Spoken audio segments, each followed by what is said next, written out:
자, 13.3으로 가서 우선 이제 확인을 먼저 하죠. 예를 들어서 이제 매개 변수 곡선에서의 길이를 이제 여기서 활용을 많이 하기 때문에 그 형태를 우선 모양을 만들죠. 그래서 x 좌표가 x of t이고 y가 y of t이고, 그리고 이 둘 다 미분 가능한 함수. 그래서 이러한 미분 가능한 함수에 대해서 그래서 a, b 위에서 미분 가능함, 물론 이제 t의 범위가 ab예요.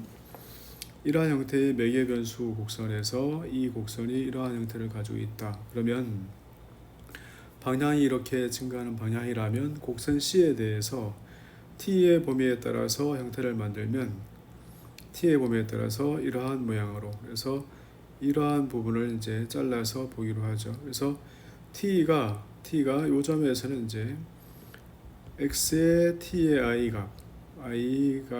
i 마이너스 1 값으로 할게요.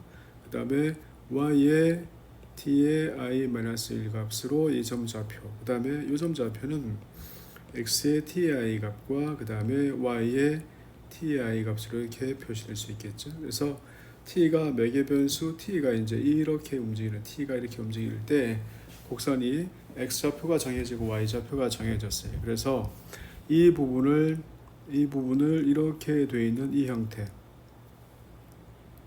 그림이 잘못됐네요. 여기가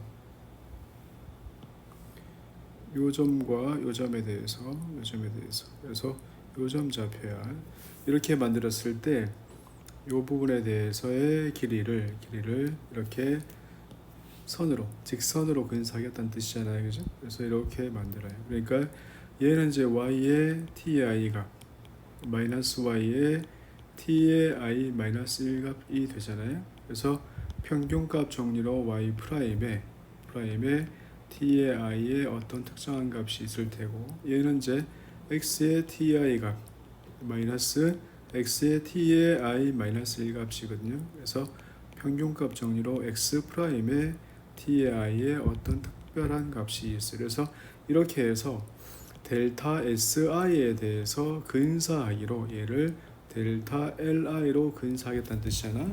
그래서 곡선의 길이를 이렇게 근사해 가는 거예요. 그러니까 델타 si에 대해서의 근사값을 델타 li니까 델타 li는 이만큼의 델타 ti와 델타 ti에 빠졌네요. 그래서 이만큼을 해서 미분하고 전체를 제곱하고 더하기 미분한 거 y 프라임의 ti에 대해서 이만큼을 제곱한 거 곱하기 델타 ti로 이렇게 모양이 되는 거죠. 그래서 전체 곡선의 형태는 극한값의 델타 si를 구하는 건데, 이 값은 극한으로 만들어서 시그마 값의 루트의 이만큼의 델타 ti가 되는 거거든요. 그래서 이런 모양으로 된단 말이에요. 그래서 얘는 a부터 b까지 루트 안에 x를 t에 대해서 미분한 것의 제곱, y를 t에 대해서 미분한 것의 제곱, 이러한 형태로 정리가 되잖아요, 그렇죠? 그래서 얘가 이제 매개 변수 곡선에서의 곡선의 길이에요. 그러니까 지금 우리가 이제 하고 있는 것은 벡터 값을 가지고 있는 함수에 대해서 r of t를 이제 얘기를 했잖아요. 그래서 r of t를 얘를 x의 t 그리고 y의 t 그리고 g의 t, 그래서 이러한 모양이고, t 값에 대해서 끝점에 대한 벡터를 다 연결한 건데 얘가 끝점이고 그 다음에 얘가 끝점이고 이렇게 움직이니까, 그래서 얘가 이제 마치 매개 변수 곡선처럼 보이는 거예요.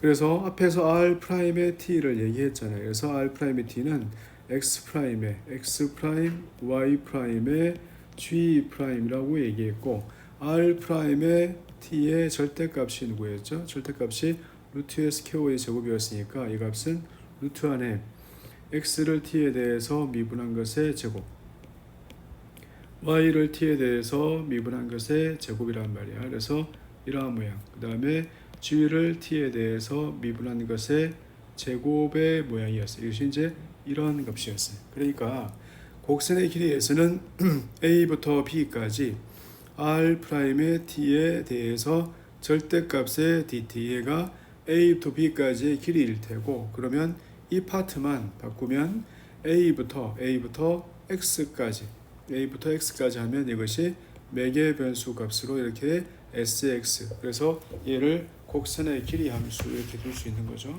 그래서 곡선의 길이를 이렇게 정의할 수 있는 거예요. 그러니까 어떤 곡선에서의 길이 함수를 이렇게 정의할 수 있죠.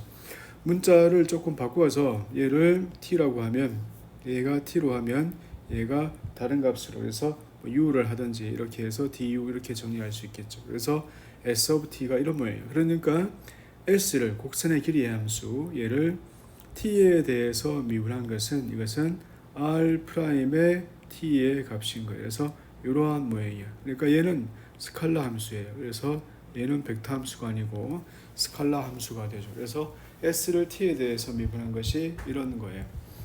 매개 변수 곡선의 길이, 매개 변수로 표현된 곡선의 길이를 s라 했을 때 얘를 곡선의 길이에 관한 함수, 그래서 얘를 곡선의 길이에 관한 함수라는데, 곡선의 길이를 가지고 길이 s, 곡선의 길이에 s가 있어요. 그다음에 지금 매개 변수로 t가 있죠. t도 매개 변수고 지금 곡선의 길이도 이제 s도 t에 따라서 표현되는 t에 대한 함수로 표현될 수 있죠. 그래서 매개 변수가 지금 t도 있고 s도 있는 거예요. 곡선의 길이로 어떤 그 매개 변수 곡선을 매개화한다면 어떤 장점이 있는가 하면, 다시 곡선의 길이 s로 매개 변수로 나타낼 수 있다면 어떤 장점이 있죠? 얘는 이제 곡선의 길이가 정해져 있는 값이니까 좌표계에 영향을 받지 않아요. 좌표계가 달라진다 하더라도 곡선 x의 길이, 곡선의 길이가 바뀌진 않을 테니까. 그래서 매개화했을 때의 장점이 이제 충분히 있는 거죠. 그래서 s에 대해서 표현하는 걸 보고 재매개화라고 불러요. 그래서 재매개화된 곡선 with respect to s에서 곡선의 길이에 관해서 재매개화된다 이렇게 부르는데, 예를 들어서 r of t의 값이 코사인의 t가, 그 다음에 사인의 t가, 그 다음에 t 이렇게 주어져 있어요. 그래서 얘에서 이제 곡선의 길이를 구해 볼까요? 얘에서 곡선의 길이 함수, 그러니까 s를 t에 대해서 미분한 것은 r't의 크기단 말이에요. 그래서 크기단 말이에요. 이렇게 돼 있는 값이에요. 그래서 얘는 이제 제곱의 값이니까, 그래서 루트에 미분하고 코사인 미분하고 사인 미분하고 t 미분해서 제곱하면 이제 2가 되죠. 이것이 이렇게 됐어요. 그래서 곡선 s에 대해서의 매개 변수와는 어떤 a부터 t까지 루트 2의 dt 값이고, 그래서 얘가 루트 2의 얘가 이제 0부터라면 이제 루트 2의 t가 되겠죠. 그래서 s가 루트 2의 t가 된 거라. 그러면 t의 값은 루트 2분의 s가 되거든요. 그래서 얘를 재매개화, s에 대해서 재매개화한 것은 얘는 코사인의 루트 2분의 s, 그리고 사인의 루트 2분의 s, 그리고 s에 대해서 루트 2분의 s 이렇게 표현되죠. 그래서 이 곡선의 이 매개 변수 t에 대한 매개 변수와 그래서 곡선의 길이에 대한 매개 변수, 그래서 얘는 곡선의 길이에 대한 매개 변수라고 불러요. 그래서 얘를 재매개화했다. 곡선의 길이 s에 대해서 재매개화했다라고 불러요. 자, 이제부터 중요한 얘기를 이제 시작하도록 하죠. 그래서 얘를 t와 그다음에 n과 b가 있어서 그를 TNB 프레임이라고 불러요. 그래서 TNB 프레임이라고 부르는데, 여기서는 곡선 자체가 스무드 커브라 해서 곡선이 매끄럽다 이런 뜻이고, 곡선이 매끄럽다는 것은 각각의 성분 함수가, 그래서 R 프라임 자체가 얘는 연속이라 해야 되죠. 그리고 연속이고 R 프라임의 값이 0이 아닌 거. 그래서 R 프라임이 연속이 되기 위해서는 각각의 성분 함수들이 연속이라 해야 되고, R 프라임 t가 0이 아니라고 하는 것은 각각의 미분해서 제곱한 값의 크기가 0이 아니면 되는 거죠. 그래서 이러한 모양일 때 이래요. 자, 하나씩 가서 보기로 하죠. T는 단위 접선 벡터여서 유닛 탄젠트라 불러요. 그래서 얘는 전부 다 벡터 값이 탄젠트. 그래서 유닛 탄젠트 벡터인데 우리가 곡선이 이렇게 움직인다고 쳐요. 운동이 이렇게 가고 있어요. 그래서 또 어떤 경우는 곡선이 운동이 이렇게 가고 있다 할게요. 자, 여기서 단위 접선 벡터에서 이것에 대해서 접선 벡터가 있어요. 얘에 대해서 접선 벡터가 있는 거야. 일정 시간이 지나서 접선 벡터는 이렇게 됐어요. 일정 시간이 지나서 접선 벡터는 이렇게 됐다고 해요. 그러면 이 둘을 한꺼번에 붙여놓고 비교했을 때 그 차이는 얼마 되지 않죠. 이 둘을 한꺼번에 붙여놓고 이렇게 봤을 때 그 차이는 아까보다 조금 크죠. 그래서 나중 접선 벡터에서 처음 걸 빼면 요만큼. 그래서 나중 거에서 처음 걸 빼면 요만큼이 있죠. 그래서 얘는 이런 모양이구나. 접선 벡터가 이렇게 단위 접선 벡터의 형태가 시각에 따라서 조금 바뀌니까 우선 여기서 단위 접선 벡터를 S에 대한 변화량을 계산할 건데 이 값은 단위 접선 벡터를 T에 대해서 미분하고 그리고 T를 S에 대해서 미분하는 건데 이 값은 단위 접선 벡터를 T에 대해서 미분하고 그리고 S를 T에 대해서 미분한 것에 대해서 역수를 취하되겠단 말이에요. 그래서 여기서 단위 접선 벡터의 S에 대한 변화율, 단위 접선 벡터의 S에 대한 변화율을 일컬어서 우리는 뭐라고 부를 거냐 하면 얘는 카파라고 불러요. 그래서 얘는 카파라고 하고 얘를 곡률이라고 불러요. 곡선의 구번 정도를 나타낸다. 이렇게 해서 위에 그림처럼 곡선의 구번 정도가 많이 굽어 있으면 이런 모양인 거죠. 그래서 앞에서 단위 접선 벡터를 뭐라 했죠? 단위 접선 벡터는 R'을 R'의 크기로 나눈다 그랬어요. 그래서 R'의 크기로 나눈 것이 단위 접선 벡터고 단위 접선 벡터의 S에 대해서의 변화량을 계산해서 이렇게 계산하고 얘는 T를 T에 대해서 미분한 것 나누기 S를 T에 대해서 미분한 거 S를 T에 대해서 미분한 거잖아요. 얘는 T를 T에 대해서 미분한 것 나누기 S를 T에 대해서 미분한 것은 아까 뭐라 했어요? S를 T에 대해서 미분한 거. 얘 자체가 누구라고? S를 T에 대해서 미분한 것이 R'의 크기였죠. 그래서 R'T의 이만큼의 크기였어. 그래서 곡선의 길이에 대한 함수할 때 여기 나왔던 거 이거. 그래서 얘가 S를 T에 대해서 미분한 거예요. 그래서 얘를 보고 카파라 하고 카파는 곡률이라고 불려요. 그래서 곡선의 구번 정도를 나타낸다 이런 뜻이에요. 단위 접선 벡터의 호의 길이에 관한 변화율의 크기, 변화율 얘를 보고 카파라고 불러요. 자, 카파는 T에 대한 함수겠죠. 그래서 예를 들어서 반지름의 A인 1에 대해서 한번 볼까요? R of T에 대해서 얘는 A 코사인의 T 그 다음에 A의 사인의 T라고 하죠. 그래서 얘는 반지름이 A인 1이에요. 반지름 A인 1에서 얘를 R'을 구해야 되죠. R' 값은 마이너스 A 배 사인의 T 그리고 A의 코사인의 T 그 다음에 얘의 크기 R'T의 크기는 제곱이니까 이만큼 하면 얘가 누구죠? A잖아요. 그래서 마이너스의 사인의 T 그 다음에 코사인 T 얘가 누구라고? 얘가 단위 접선 벡터라고. 그래서 단위 접선 벡터를 이제 T에 대해서 미분 이 값은 마이너스 코사인 T의 마이너스 사인의 T라고요. 그래서 이렇게 됐어요. 그러므로 단위 접선 벡터 T의 S에 관한 미분 변화율의 크기 카파를 계산하면 곡률을 계산하면 이 값은 T를 T에 대해서 미분한 것의 크기 1 나누기 R'T의 값에서 A분의 1 그러니까 곡률은 A분의 1인 거죠. 그래서 어떤 얘기를 할 수 있냐면 반지름이 A인 반지름이 뭐야 이상하게 찍어졌어.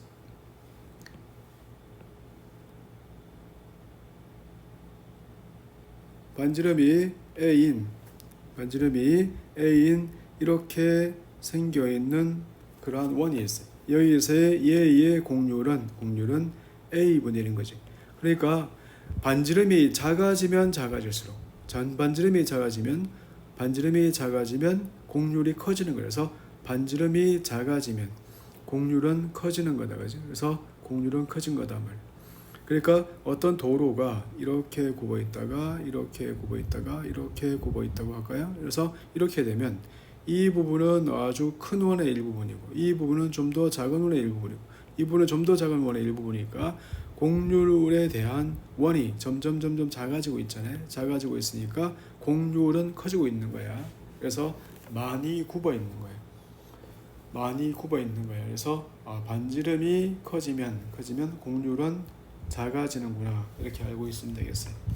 자 이제 이런 공률을 어떻게 하면 좀 쉽게 구할 수 있을 건가에 대해서 얘기를 하려고 해요. 그래서 우선 이제 공률에 대한 얘기 중에서 좀 특별하게 그래서 공률에 대해서 공률 카파를 좀 더 쉽게 구하려고 해서 일단 단위 접선 벡터를 볼까요? 단위 접선 벡터는 R'T를 R'의 T의 크기로 나눈 값이에요. 그런데 R'의 T의 값은 누군가? 그러면 얘는 S를 T에 대해서 미분한 것 곱하기 T와 같은데 얘는 스칼라 함수예요. 얘는 벡터하고요. 그래서 앞에가 이제 스칼라인 거죠. 그러면 이제 얘를 한 번 더 미분해 볼까요? 그래서 R''의 T는 앞에 거를 T에 대해서 미분해서 앞에 거를 T에 대해서 미분 곱하기 T 내적 아니고 그냥 곱하기예요. S를 T에 대해서 미분 곱하기 T를 T에 대해서 미분한 것과 같아.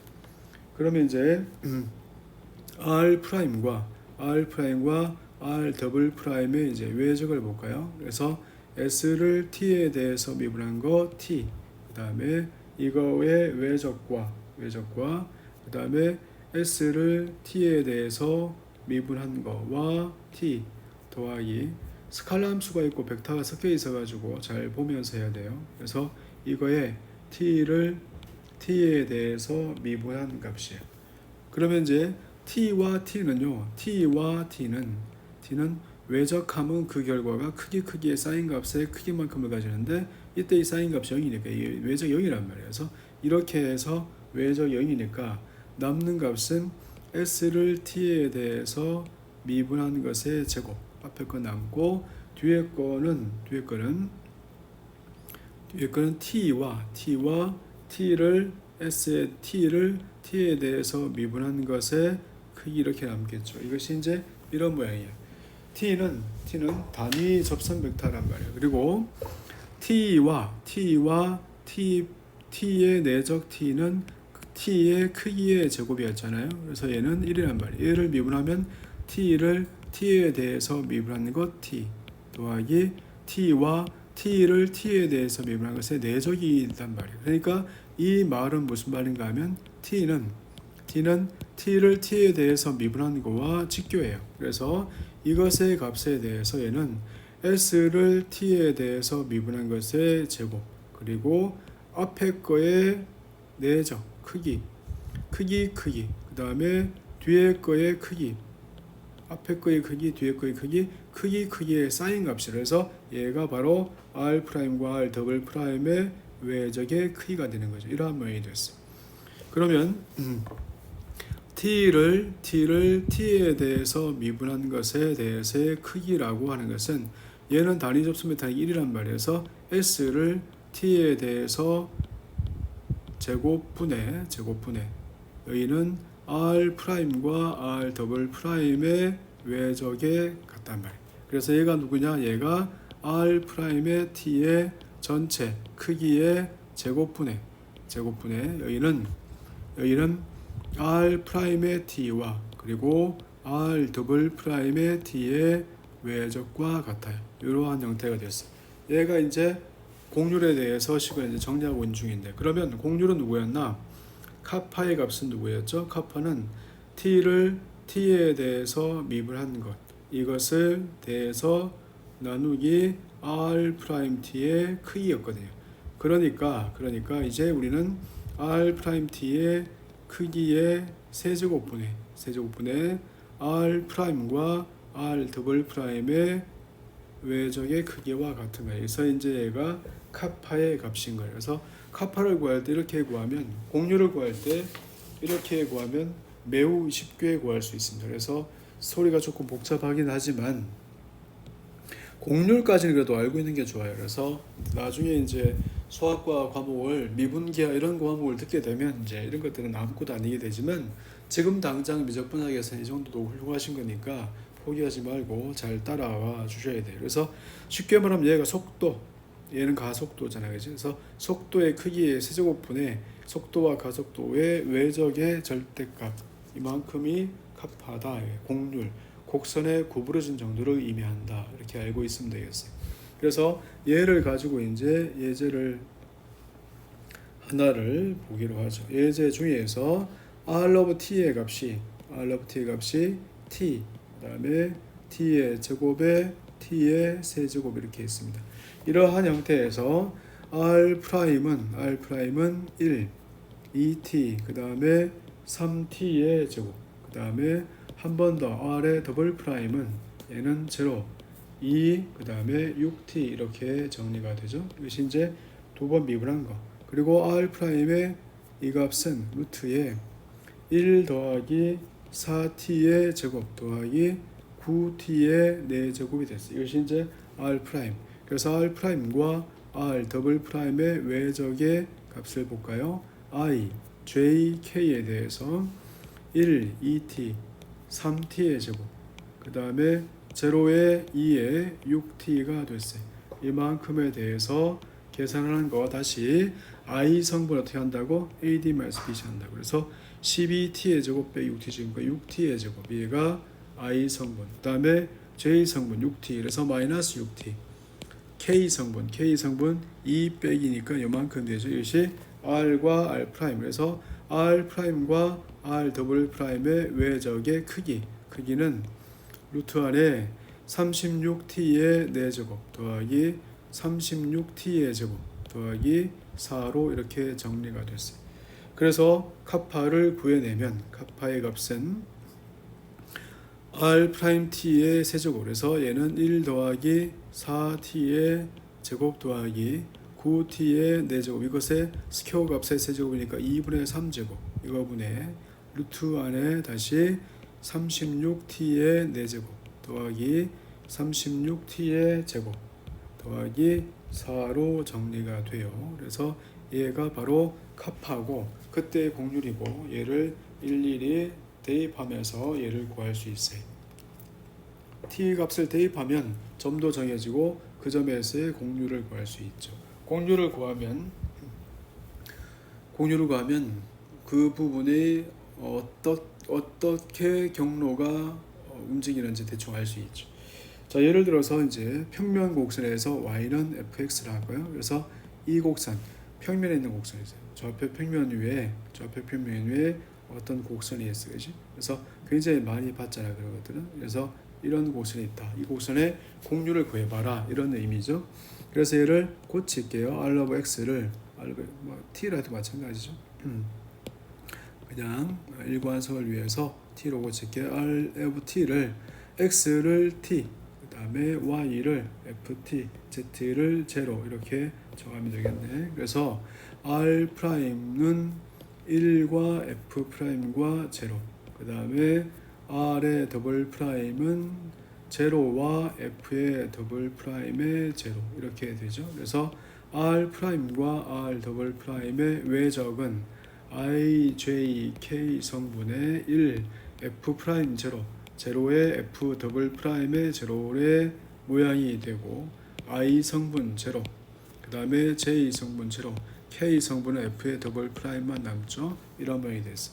그래서 그때의 곡률이라고 하는 것은 루트의 1 더하기 f 프라임 x 이만큼의 제곱 얘의 전체의 세제곱 이거 분의 외적의 크기에서 f의 더블 프라임의 x의 절대값 이렇게 표현돼요. 그래서 이러한 모양이 됐으니까 여기다가 이제 뭐 y는 fx의 식을 대입만 하면 그때의 공률을 구할 수 있죠. 쉽게 하나 해볼까요? y는 x제곱 볼까요? y는 x제곱이다. 우리가 흔히들 잘 알고 있는 이렇게 생겨있는 이 포물선에 대해서의 공률을 구해보자. 그러면 그때의 공률 값은 한 번 비움하면 2x, 두 번 비움하면 2죠. 그래서 얘는 2의 값이 되고 얘는 루트 안에 1 더하기 4x의 제곱 전체의 이만큼의 세제곱이 돼. 그래서 말이야. 그래서 얘는 이제 얼마를 대입하면 x가 0일 때의 공률은 2 나오죠. 공률이 0일 때 2란 말이에요. 그러니까 굽어 있는 정도가 이만큼이다 이런 뜻이에요. 그러니까 곡선의 형태를 대충은 다 알 수 있어요. 어느 정도 굽어 있는지를 알 수 있다는 뜻이에요. 자, 얘가 공률에 대한 얘기고 그 값이에요. 자, 앞에서 다시 어떤 곡선이 가고 있어요. 얘가 곡선 C가 있고 그 다음에 T가 여기 있어요. 얘가 단위 접선 벡터야.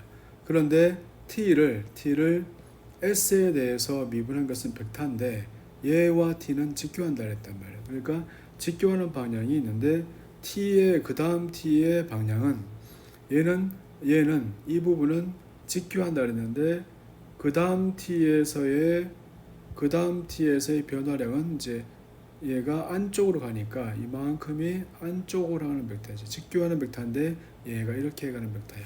그래서 T를 S에 대해서 가는 이 벡터가 곡선의 운동에 대해서는 이제 안쪽으로 이렇게 움직이고 있다. 그래서 얘가 이렇게 움직이고 있으면 단위 접선 벡터가 있고 여기 이제 단위 접선 벡터가 있는 거야. 그 다음 단위 접선 벡터가 있을 테니까 얘는 이렇게 안쪽으로 간단 말이에요. 그래서 얘가 T를 S에 대해서 미분한 벡터야. 그래서 얘가 단위 벡터니까 얘도 단위 벡터가 됐으면 좋겠거든요. 그래서 얘의 크기인 카파로 나눠요. 얘의 크기인 카파로 이렇게 나눠요. 그래서 얘를 보고 단위 법선 벡터라 불러요. 얘가 단위 법선 벡터인 거예요. 그래서 단위 법선 벡터는 카파 분의 1 곱하기 얘를 T를 S에 대해서 미분하는 값이에요. 이렇게 해서 정하면 되죠. 얘는 이제 다르게 말하면 얘가 카파분의 1 곱하기 얘의 크기로 나눈 값이니까 그래서 다르게 얘기해도 괜찮아요. 얘는 이제 T에 대해서 미분하는 것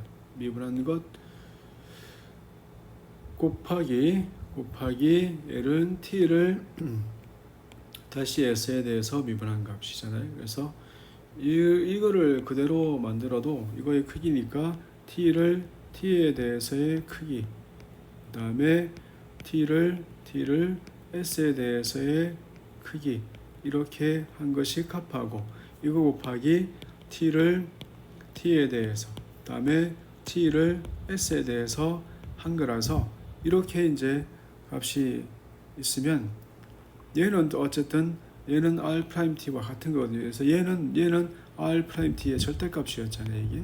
그래서 얘도 절대값이 두 번 씌운 거니까 사실은 똑같은 거예요.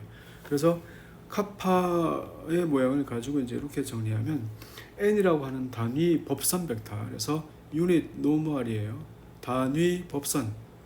유닛 노멀 벡터는 어떻게 생겼나? 이것은 단위 접선 벡터의 변화율 있죠? 그래서 얘를 T에 대해서의 크기로 나눈 값이야. 그러니까 이것은 T 프라임 나누기 T 프라임의 크기 이렇게 됐어요. 이것이 이제 단위 법선 벡터인 거예요. 그러면 이제 단위 접선 벡터와 단위 법선 벡터가 해결됐잖아요. 뭔지 대충 윤곽이 나왔어요. 그럼 이거를 보고 B를 T와 N의 외적으로 봐서 이거를 보고 바이노멀이라고 부르는데 종법선 벡터로 해서 종법선 벡터라고 불러요. 형태로 보면 어떤 3차원에서 곡선의 흐름이 이렇게 움직이고 있다고 해요. 그래서 얘가 이렇게 움직이고 있는데 이럴 때 곡선이 이렇게 움직이고 있다면 이 점에 대해서 어떤 점에 대해서 얘가 단위 접선 벡터가 이렇게 있어요. 단위 접선 벡터. 그 다음에 단위 법선 벡터가 이렇게 있다고 쳐요. 그래서 얘가 수직이에요. 그러면 t와 n에 대해서 이제 수직인 벡터 b가 생기겠지. 그래서 얘가 동시에 수직인 그런 벡터가 생기는. 그래서 얘를 보고 TNB 프레임이라 그래요. 그래서 TNB 프레임이 이제 만들어지는 거죠. TNB 축이 만들어지는 거죠. 그래서 T와 N과 B가 있는 그러한 형태가 됐어요. 그래서 종법선 벡터를 이제 이렇게 정해요.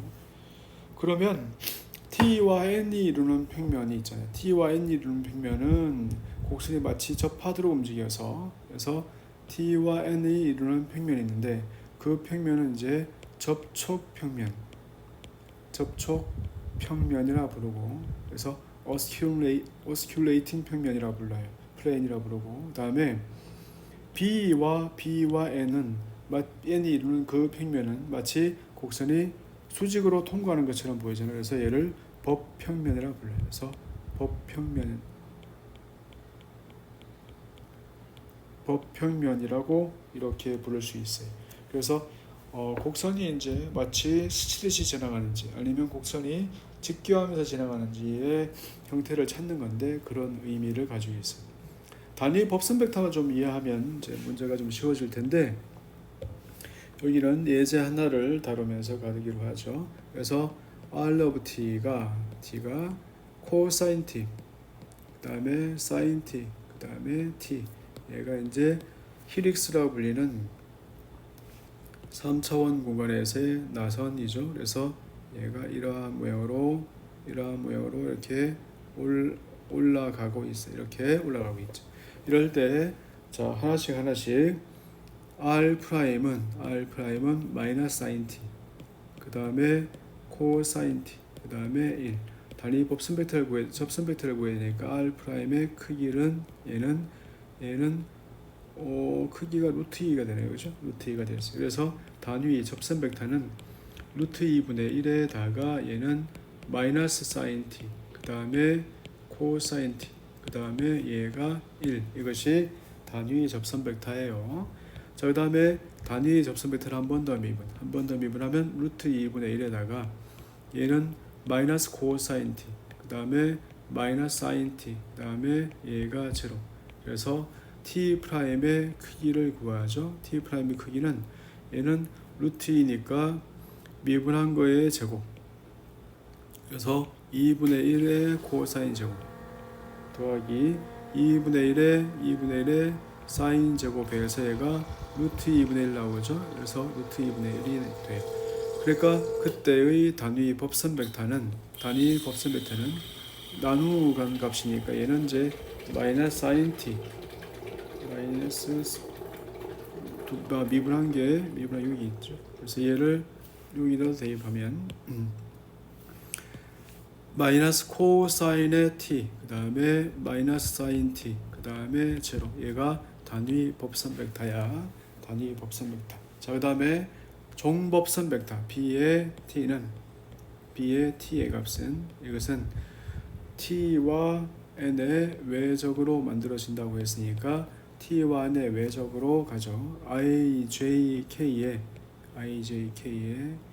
t와 n 루트 2분의 마이너스 사인 t, 그 다음에 루트 2분의 코사인의 t, 얘는 루트 2분의 1, 그 다음에 n은 마이너스 코사인 t, 마이너스 사인 t, 그 다음에 제로의 값이 됐습니다. 그래서 i 성분은 제로하고 만들면 얘는 루트 2의 사인 t 얘가 됐고, j 성분은 루트 2의 마이너스 코사인 t, k 성분은 사인 제곱 그 다음에 코사인 제곱에서 루트 2분의 1 이렇게 됐네요. 그래서 얘가 종법선 벡터 루트 2분의 1 곱하기 사인 t 마이너스 코사인 t 1 이렇게 해서 종법선 벡터가 됐어요.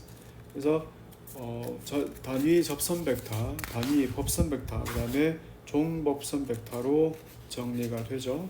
그래서 평면에 대해서 다시 얘기하면 어떤 평면에 대해서 이제 어떤 곡선이 이렇게 와서 스치듯이 공간에서 이렇게 올라간다면 여기에서 이 파트에서 그 형태를 정리하면 여기는 단위 접선 벡터 t, 그다음에 단위 법선 벡터 n, 그다음에 여기는 b가 있어요. 그죠? 그래서 이거 t와 n으로 만들어지는 평면이 이제 접촉 평면이라고 불리는 osculating 평면이고, 그다음에 t와 여기가 n이니까 n과 b로 만들어지는 이런 평면이 있지 않겠어요. 그래서 얘는 이제 수직으로 통과한다 해서 법평면이라 불러요. 그래서 이러한 형태로 정리를 할 수 있어요.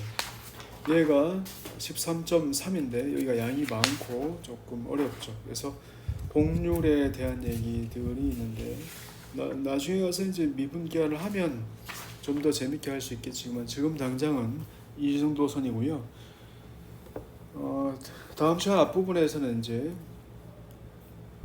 가속도의 접선 성분과 법선 성분을 이제 전개를 하고 구분을 하면서 좀 다른 예제를 한두 개 다루기로 하겠습니다.